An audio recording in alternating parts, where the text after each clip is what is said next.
Alors, je voudrais commencer cette vidéo en te souhaitant une excellente année 2024, plein de succès pour tes projets, des beaux succès pour tes projets, et puis surtout une année heureuse à titre personnel, une année apaisée, une année sereine, relaxante. L'objectif, c'est ça, c'est vraiment ça, le meilleur du meilleur quand on est entrepreneur, c'est de pouvoir réussir à atteindre le point où à la fois on a les résultats qu'on mérite, et à la fois, on n'est pas stressé par ces résultats-là, ou on n'est pas stressé par le travail qui nous permet d'avoir ces résultats-là. Parce que souvent, c'est un engrenage. Il y a beaucoup d'entrepreneurs qui ont des résultats, les résultats qu'ils veulent avoir, mais leur vie devient misérable à cause de ça. Enfin, elle devient invivable à cause de ça. L'anxiété, le boulot du matin jusqu'au soir, la charge mentale, il n'y a plus aucune place pour leur loisir, leur vie personnelle. Finalement, leur vie devient vidée. C'est comme si on avait enlevé toute la moelle de leur vie, tout ce qui en faisait l'intérêt, pour n'avoir plus que les résultats. Et puis, il y a d'autres personnes qui ont l'inverse, qui n'arrivent pas à avoir les résultats. L'objectif, c'est vraiment ça, c'est de réussir à réussir justement de façon apaisée, de façon sereine. En tout cas, moi, c'est comme ça que je vois les choses. Et aujourd'hui, je voudrais déjà te souhaiter une excellente année. Donc, te souhaiter ça pour l'année 2024, te souhaiter plein de bonheur à toi, à ta famille, à tes proches, à toutes les personnes qui comptent pour toi. Et comme on prend tous des résolutions, ou beaucoup d'entre nous prennent des résolutions en début d'année, je voudrais te proposer 6 astuces pour faire tenir tes résolutions. Donc ça va être l'objectif de cette vidéo, 6 astuces utiles pour faire tenir tes résolutions de nouvelle année. Le problème, c'est que la plupart de ces... Alors je me rappelle plus, j'étais tombé sur une étude à un moment, il y a quelques années, qui montrait, je crois bien que c'est plus de 70% des résolutions de nouvelle année, 2 semaines après le nouvel an, elles sont déjà oubliées, quoi. Enfin, les gens les tiennent même pas 2 semaines. Donc ça veut bien dire qu'on a besoin d'outils pour les faire tenir. Et ça va être l'objectif de cette vidéo. Juste avant de commencer, c'est la fin de l'offre que j'ai mis en place sur ma formation, qui est un classique maintenant. Cette semaine pour monter ton business en ligne, qui se trouve dans la description. Donc si tu veux devenir créateur, ou bien si tu es créateur et que ça marche pas trop comme tu le voudrais, tu veux vraiment repartir sur des bonnes bases, c'est un programme qui te prend par la main avec un calendrier d'action sur 7 semaines. Tout est basé, alors la différence de ce programme, c'est que tout est basé sur des tests, des essais grandeur nature qu'on va faire pour ne pas que tu aies à te lancer dans des choses qui sortent de ta tête mais qui n'ont pas été validées sur le terrain. C'est-à-dire qu'on va jamais mettre des gros efforts dans quelque chose sans avoir validé les choses avant sur le terrain avec des tests grandeur nature. Donc si c'est quelque chose qui t'intéresse, pour bien démarrer l'année, je te propose de regarder dans la description. Alors on revient à donc ces 6 astuces pour faire tenir ces résolutions. Le premier, c'est bien entendu d'avoir des objectifs qui soient spécifiques. Des objectifs qui soient chiffrés. Quand on se dit je voudrais gagner plus, ou je voudrais avoir plus de ceci, ou je voudrais être plus de cela, plus heureux, plus libre, plus serein, ça marche pas parce qu'on n'a pas une ligne d'arrivée claire. Donc du coup, souvent on avance beaucoup moins, tout le temps, la plupart du temps, on a beaucoup plus de mal à avancer lorsqu'on ne s'est pas fixé un objectif clair, lorsqu'on veut juste augmenter quelque chose, augmenter son bonheur, augmenter ses revenus, ça sert à rien. Par contre, on peut se dire, je veux retirer tel problème de ma vie, je veux que dans un an, ce problème-là n'existe plus pour que je sois plus heureux. Je veux pouvoir avoir tant de revenus ou faire tant de ventes dans mon activité par mois ou par semaine. C'est l'objectif. Je veux avoir tant d'inscrits à ma mailing list sur chaque vidéo que je fais ou en moyenne sur chaque vidéo que je fais ou toutes les semaines. Donc, la première chose, c'est d'avoir des objectifs chiffrés et spécifiques, bien entendu. Le deuxième, c'est de comprendre que ta responsabilité n'est pas les résultats, mais c'est l'effort que tu as mis, c'est-à-dire la pratique. Alors, qu'est-ce que ça veut dire une pratique ou une habitude? C'est le fait de décider de faire quelque chose et de le faire. Par exemple, si tu décides d'enregistrer une vidéo toutes les semaines ou de faire une formation toutes les semaines, de faire ta formation de la semaine, d'appliquer le système que tu as choisi, d'avoir la détermination de le faire. Ça, c'est ta responsabilité. Après, les résultats, il y a une fois, ça va mieux marcher, l'autre fois, ça va moins bien marcher, une autre fois, ce qui est important, c'est la moyenne. Donc, il faut pas être démoralisé parce qu'on obtient un résultat une fois, on n'obtient pas une autre fois. Par exemple, quelqu'un qui a une pratique sportive, il y a des fois où il va être capable de se donner plus à fond que d'autres fois, parce qu'il y a d'autres fois où il est fatigué, si tu veux, ou bien où ça va pas trop, où il a mal dormi, mais il a mis l'effort, mais il a eu la détermination de faire le boulot. Donc la responsabilité, il faut se retirer la responsabilité des résultats de la tête, ça sert à rien. C'est-à-dire se dire, moi j'ai fait l'effort, c'est ma responsabilité, c'est de faire l'effort.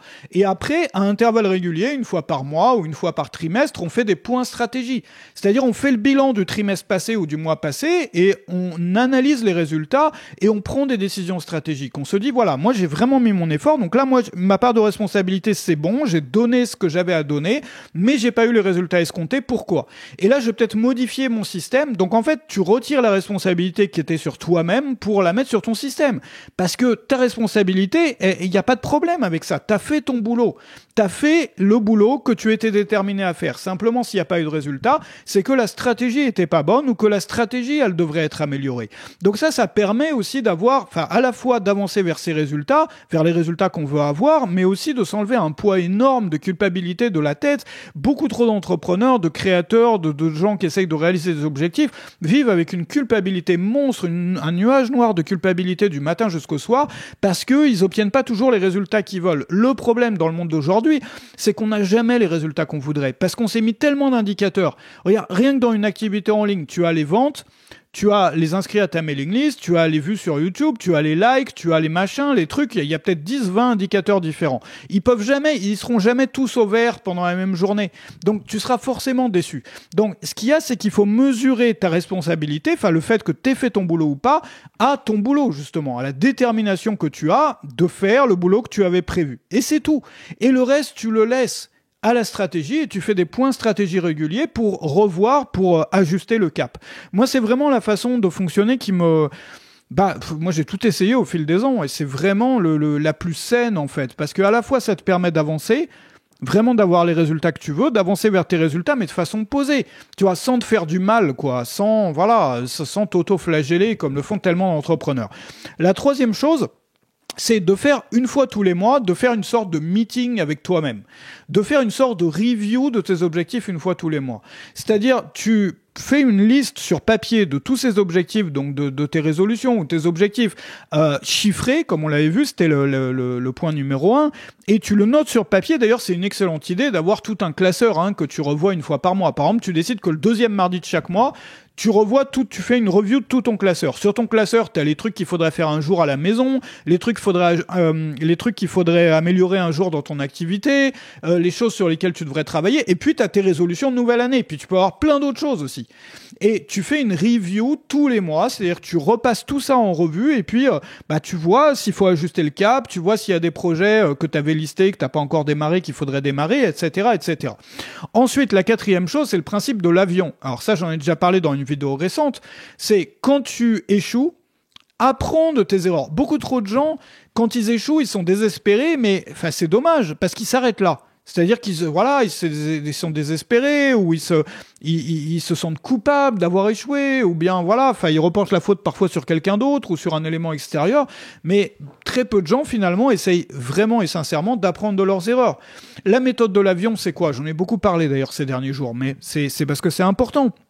Quand il y a un accident d'avion, il y a des experts, des autorités de l'aviation là qui vont sur le lieu du crash, qui analysent toutes les causes du crash, pourquoi est-ce que ça a pu se produire, et qui vont mettre à jour les règles de vérification des avions, de maintenance, ou les checklists qu'il faut vérifier avant de prendre son envol, avant un décollage. C'est-à-dire qu'on va modifier les règles pour ne pas reproduire l'erreur. Et donc, paradoxalement, plus il y a d'accidents d'avion, moins il y a d'accidents d'avion, c'est-à-dire qu'un accident bien analysé permet d'en éviter peut-être 10, peut-être 100 sur le long terme.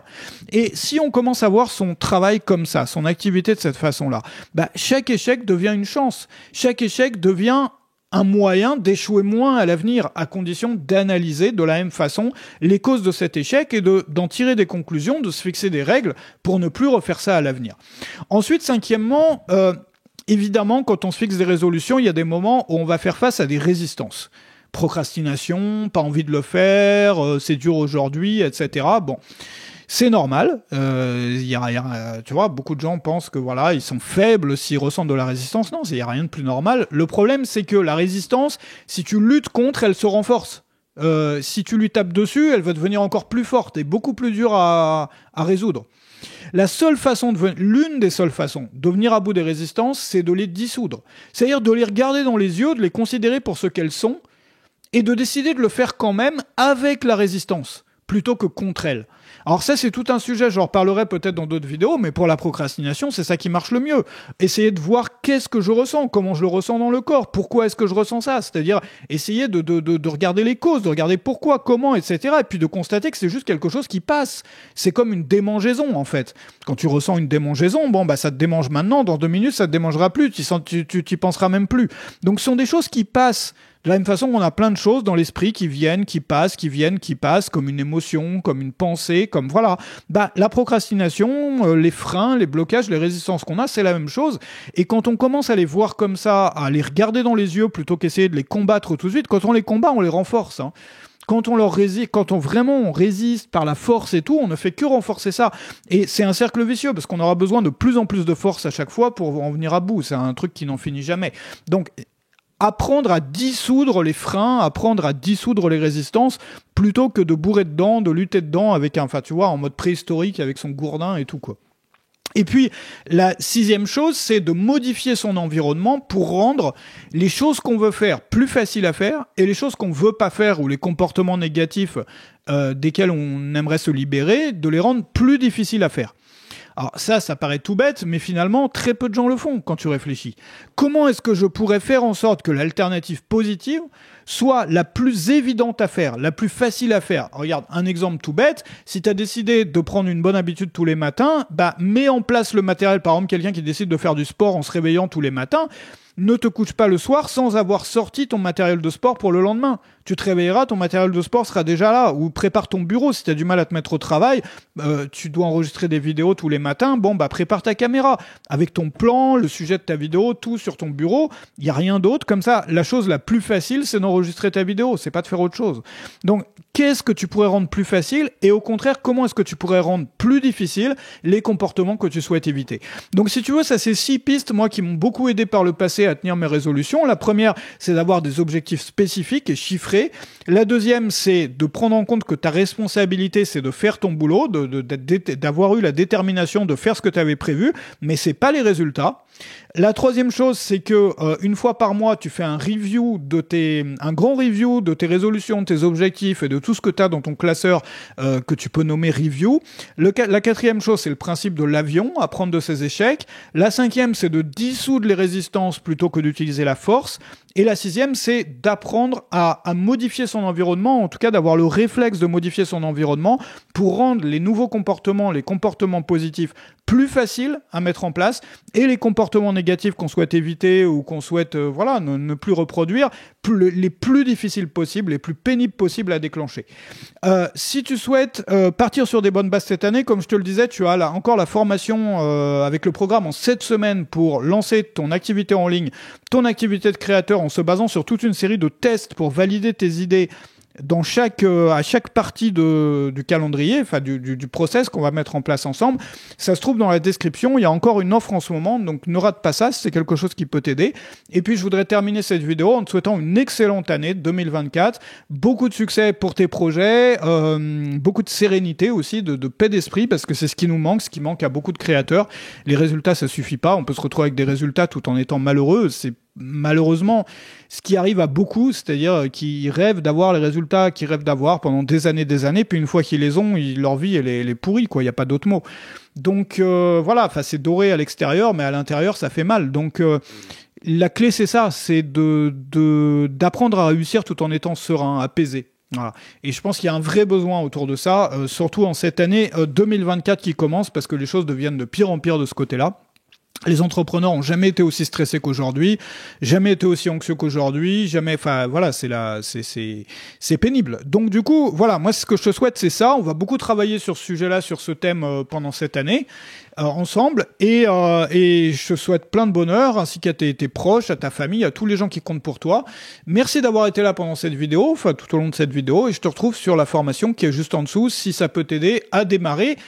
À tout de suite, salut chez toi.